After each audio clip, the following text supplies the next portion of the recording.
in Iowa and in Nevada, I think the turnout is in that range. It's not very high. That means that every vote takes on more significance. And we lived through 8 years of the Bush administration. Remember how close that race was in 2000? Y'all remember on election night in 2000? First they called it for Al Gore, and they said, well, we don't know. And then they called it for Bush, and then we had to wait until early December, December 12th. And it was 537 votes in Florida. Can anybody say that nothing would have been different if Al Gore had been the president versus George W. Bush? The country went into an unnecessary war.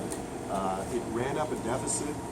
It did not make investments in people of modest means to enter the middle class. It made investments in wealthy folks who didn't need it in the first place. It didn't need tax cuts. So I always tell folks to remember what 537 votes meant to the nation and the direction that we took, how profound that difference was. Hopefully that motivates you.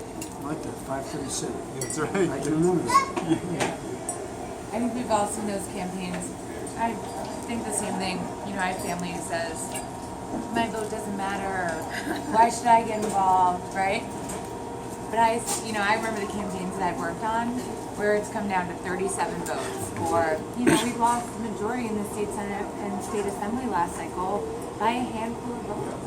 I mean, and every day of that legislative session, I think we're all looking back and saying 28 votes or 43 votes. Your vote does matter. It certainly matters now. And so I'm really glad you said that. And, you know, we talk to our counterparts in Iowa a lot, and they say, man, you guys are doing a lot of caucus training.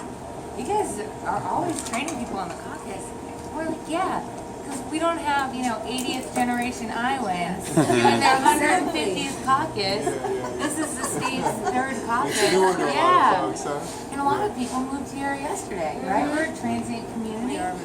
So our state requires a tremendous amount of training and caucus education.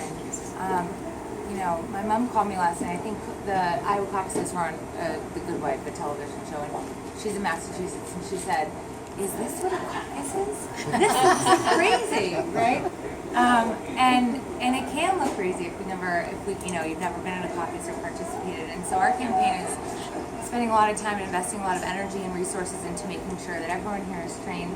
We have two young organizers, Natalie and Vanessa, who have created Spanish caucus conventions. So they do all caucus training in Spanish, so that we're including everyone who wants the opportunity to caucus can get trained and educated on how to do so.